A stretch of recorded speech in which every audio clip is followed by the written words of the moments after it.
بہت بڑا فراڈی ہے. جو بہت زیادہ نیک ہو نا, حضرت بابا, میں کہتا اللہ خیر کرے, یہ عجیب سا نہ ہو کہیں. اور یہ بھی اسی سے یاد رکھو, یہ زیادہ نہیں میں بات کروں گا, بس جلدی سے آگے جا رہا ہوں, کہ جو بہت اچھا عامل ہوتا ہے نا, روحانی علاج کرا رہا ہے, اس سے یقین کر لو یہ کوئی بہت بڑی چیز ہے. یہ بہت بڑے نقصان میں ڈالے گا آپ کو. جو چھوٹے موٹے الٹے سیدھے عامل ہوتے ہیں نا, نماز نہیں پڑھ رہے, لڑکیوں سے پردہ نہیں کر رہے, وہ شکل سے چرسی لگ رہے ہیں, یہ والے عامل کم خطرناک ہیں. عاملوں کی جب بات آئے تو دل پہ لے جانے دو, اس کے بغیر ان عاملوں کی عقیدت نکلے گی نہیں. آج ایک فیملی آئی میرے پاس عصر کے بعد, ایک عامل نے طلاق دلوا دی دونوں. وہ عامل بھی بہت نیک شمار ہوتا ہے. اس کو بتایا تم پہ جادو کیا ہے, وہ لڑکی وہم میں چلی گئی مجھ پہ جادو ہے, اور وظیفے پڑھ رہی ہے, بیٹھ کے وظیفے پڑھ کے اور کھوپڑی آؤٹ ہو گئی اس کی, حالانکہ کوئی جادو نہیں ہے اس کے اوپر. میاں بیوی کے اختلافات ہیں, ان کو حل کیا جا سکتا تھا. ان کی غلطی, کسی بزرگ کے پاس چلے گئے, ان بزرگ نے کہہ دیا اصل میں تم پہ عملیات ہیں, تم یہ پڑھا کرو. اب بہو کو وہم ہو گیا مجھ پہ کیا ہے, عملیات. اب جب وہم ہو گیا کہ عملیات ہیں تو پھر یہ بھی وہم ہوگا ساس نے کرایا ہے, نند نے کرایا. وہ گھر میں ایسا چھستا بستا, گھر کی ایسی کی تیسی کرا دی. اس کی نیت نہیں ہوگی, لیکن نتیجہ یہی نکلتا ہے. چھوڑ دو, چارے ٹینشنیں اتنی انہوں نے اٹھائی ہوئی ہیں, اور ایج ان کی ہو گئی, تو اس عمر میں تو یہ سب کچھ ہوتا ہے.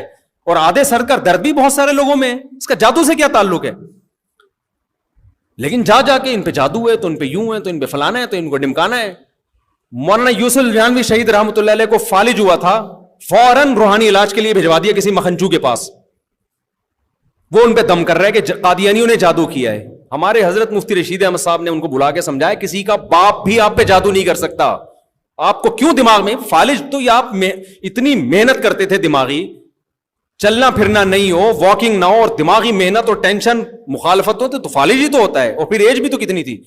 انگریز کبھی نہیں کہے گا کہ مجھ پہ جادو ہوا ہے. یہ مسلمانوں میں پتہ نہیں کیا مسئلہ ہے. اور سب کے پاس ایک دلیل ہے کہ جب نبی پہ جادو ہو سکتا تھا تو پیغمبر پہ, تو یوسف الجہانوی شہید پہ کیوں نہیں ہو سکتا.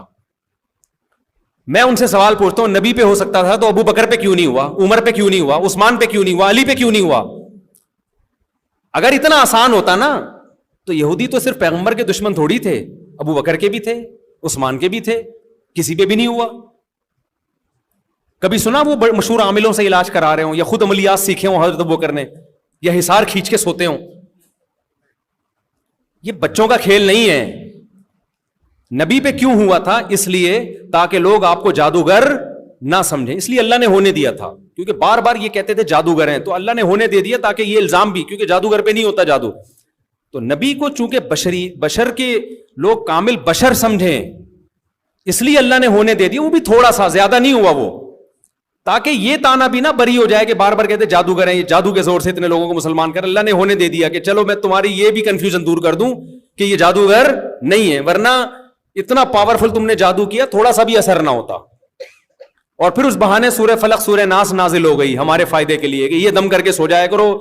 میں اس سے کہتا ہوں کہ جب نبی پر اتنا پاورفل جادو ہوا تھا, سورہ فلق سورہ ناس کا دم کرنے سے وہ ٹھیک ہو گیا, تو ہمیں ان عاملوں کے پاس جانے کی کیا ضرورت ہے؟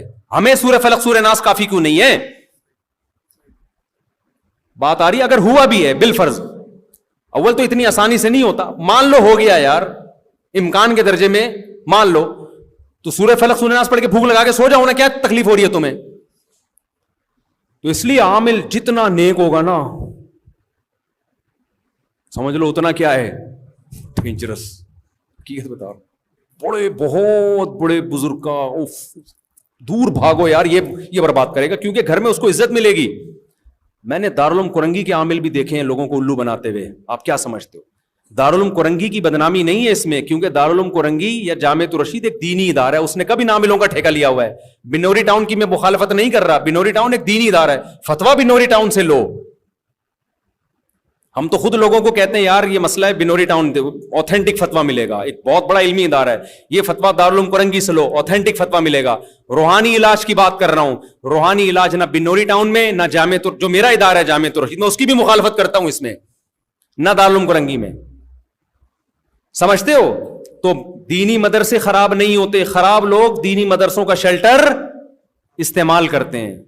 اور ہمارے بزرگ بعض رات کو خلافت دے دیتے ہیں, وہ خلافت اس بیس پہ دیتے ہیں, وہ سمجھتے ہیں کہ یہ نیک ہے, تو اس میں غلطی بھی ہو سکتی ہے انسان سے, وہ اپنے لحاظ سے امانت سے کام لے رہے ہوتے ہیں, لیکن ان کو کیا پتا ہوتا ہے کہ پیچھے یہ سیٹ اپ چلا رہا ہے. تو یہ نسبتوں سے اس موقع پہ یہ روحانی وانی کی نسبتوں سے متاثر نہ ہوا کرو کہ وہ فلانے پہنچے ہوئے. آپ بولو ہم سے بڑا پہنچا ہوا اس فیلڈ میں کوئی بھی نہیں ہے, کسی کے باپ میں دم ہے تو آؤ ہم پہ دم جادو کر کے دکھائے, ایسے بول دیا کرو, کچھ بھی نہیں ہوگا. بولتے ہوئے ڈرو گے تو پھر ہو جائے گا. بعض لوگ یہ کرتے ہیں کوئی مجھ پہ کر کے دکھائے, دیکھو تو ویسے ہی نفسیاتی مریض ہے بھائی, تیرے کو تو پھونک لگاؤ گے مر جائے گا تو. وہ میں نے واقعہ سنایا تھا نا, ہمارے چھت پہ جنات آ گئے تھے وہ نہیں, وہ ڈرامے بازی ہو رہی تھی. تو وہ مؤذن صاحب نیچے جا کے میرا بیان سنا ہوا تھا کہ جنات کے سامنے کانفیڈنس ظاہر کرو تو جن نہیں ڈرتے. تو مؤذن صاحب اللہ ان کی مغفرت فرمائے انتقال ہو گیا. وہ کیا کہہ رہے, رات کو ہاتھ جوڑ کے چھت کی طرف کہہ رہے ہیں, بھائی ہم لوگ تم سے ڈرتے ورتے نہیں ہیں, خدا کے لیے یہاں سے چلے جاؤ. جن اگر ہوگا تو بولے گا بیٹا تیرا اسٹائل بتا رہا ہے کہ تو جتنا ڈرتا ہے اتنا. ہم نے لفٹ ہی نہیں کرائی, ہم نے کہا ہوں گے بھی تو ہماری بلا سے, حالانکہ میں ڈر رہا تھا اندر سے. ڈر اس سے نہیں رہا تھا, جنات ہیں.